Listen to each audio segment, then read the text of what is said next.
Guys, I got another video here, another knife video. This particular knife video is on a knife that I have had for a good long while. I got this knife in it's 2007, I think. I mean, I've had this knife 15, 18 years. I don't know, a long time. I've had this knife a long time. Obviously not as long as some of my other knives, but I've had this knife for a long time. This has been a good knife. It is the Tracker 1. This is the Tracker 1. I never liked this sheath. Just so clunky and loud, but I just never have time to like dedicate myself to like leather work. Otherwise I would make something nice, and I've wanted to make some leather sheaths, guys. I really have. I just don't have the time to sit down and dedicate to it, because you know, working with leather is time consuming, especially when you don't do it all the time, because you have to pay attention to every little thing, and everything has to be done in a certain order. Otherwise you got to start all over, and you know, you can't reuse leather after you got holes in it or you cut it or whatever, right? So anyway, this knife has never received a proper sheath, but hopefully it will before the end of all things, right? So put that down there. Now, this knife is a Tracker 1. Okay. It started out its life in Idaho. It's a 1/4 inch thick. And I used this knife I was teaching trapping and snaring and all that sort of stuff for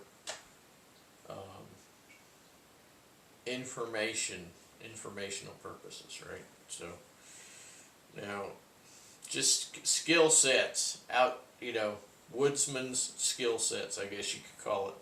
So this knife started out with the regular factory edge, and it took me 2 years. It took me 2 years because the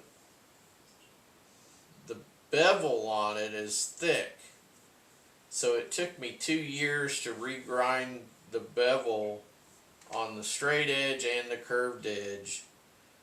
And then it still wasn't quite there. I got it to 90-95% right in there.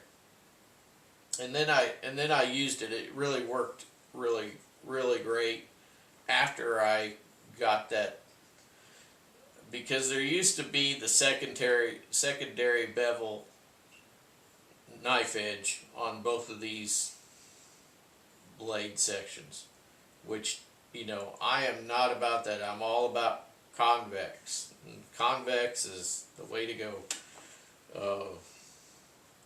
So I convexed this knife on both blade edges. It took me 2 years.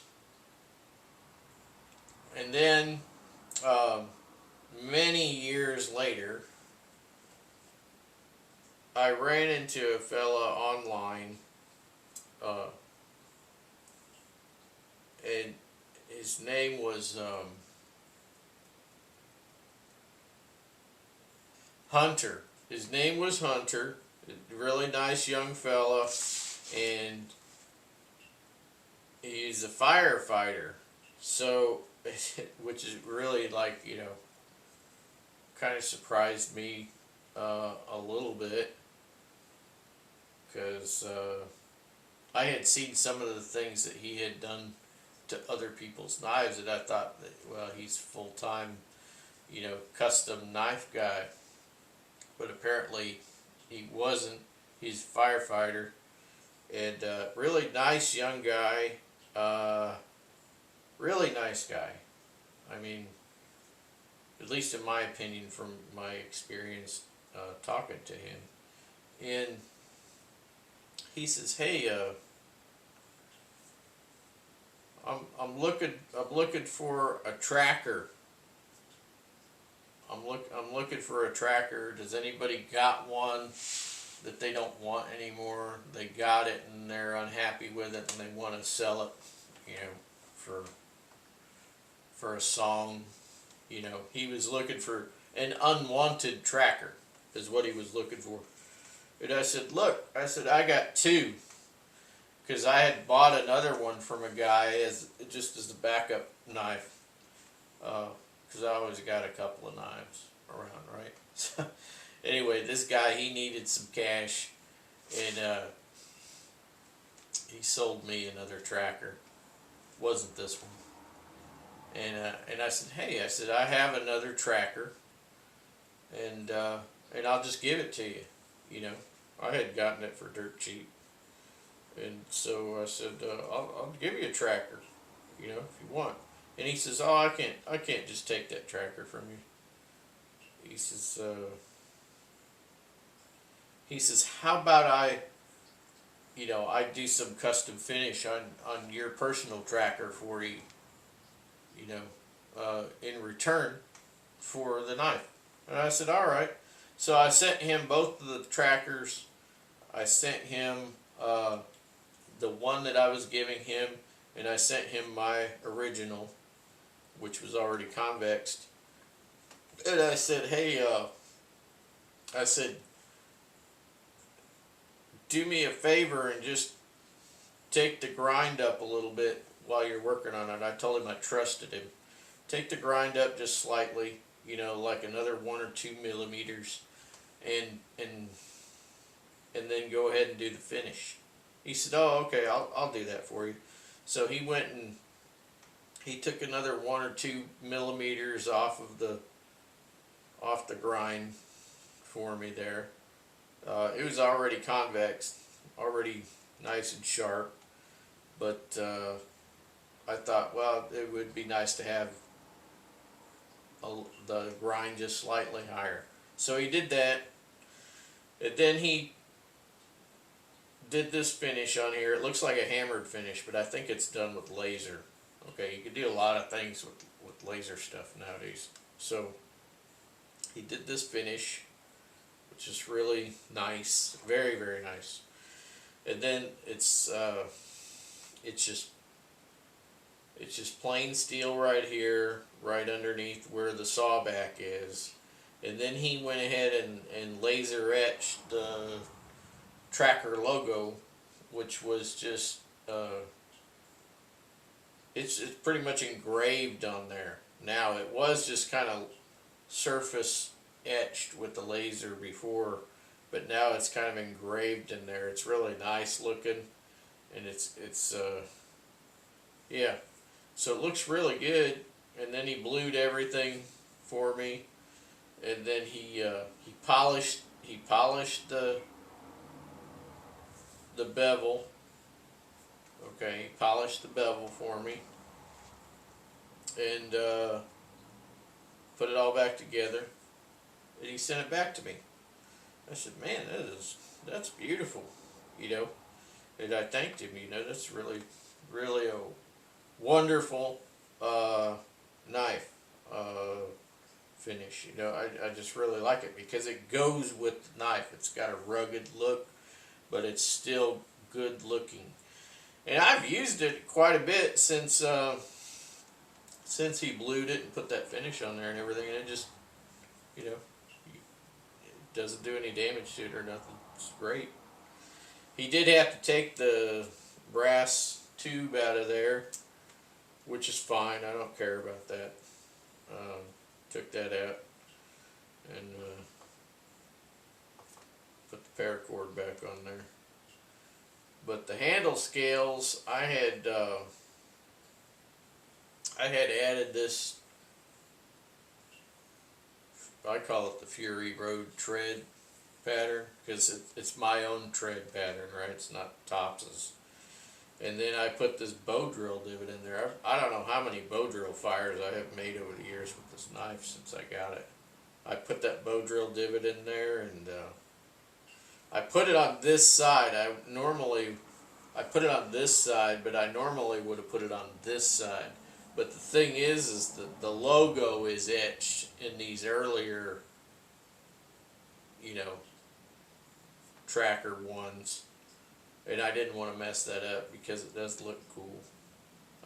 Yeah, it looks cool, right? So I didn't want to mess that up, so I put it on this side, and then when I do the bow drill with this, I just have it facing away from me like that.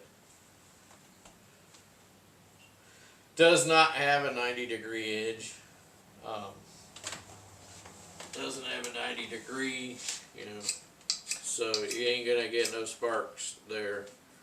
I didn't really want to grind that off when I was doing the convexing and all that. I'd just rather leave it like that because I can, if I really need a spark with this, you know, I can use that saw back, right?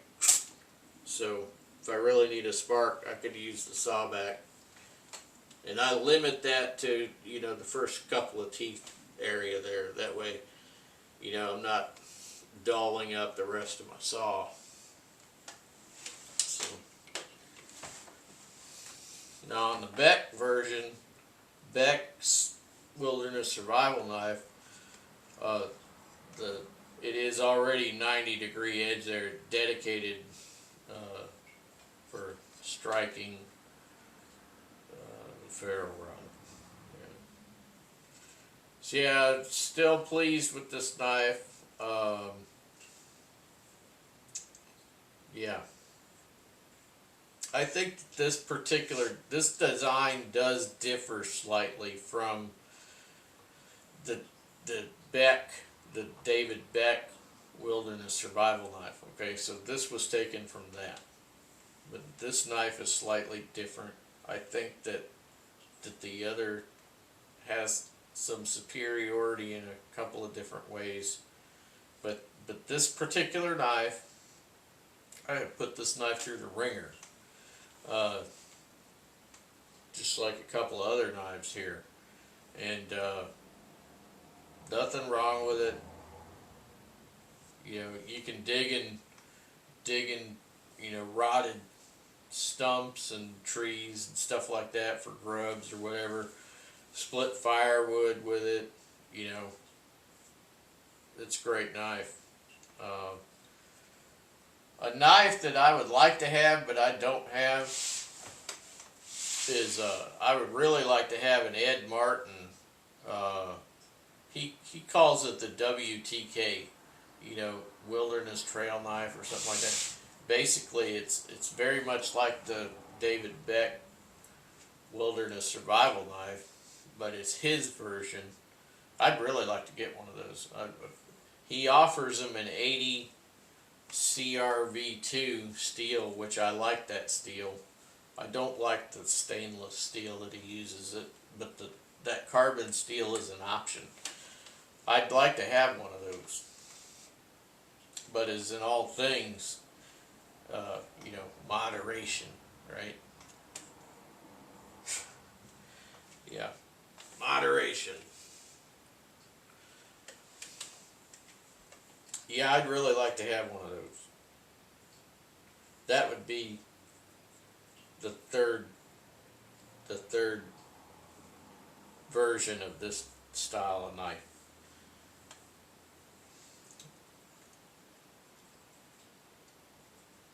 Another knife I'm actually on a waiting list for, which I'll probably never see, I'll probably die before I get it, is a Skookum bush tool. That's another one. But that's for another day. Catch you later.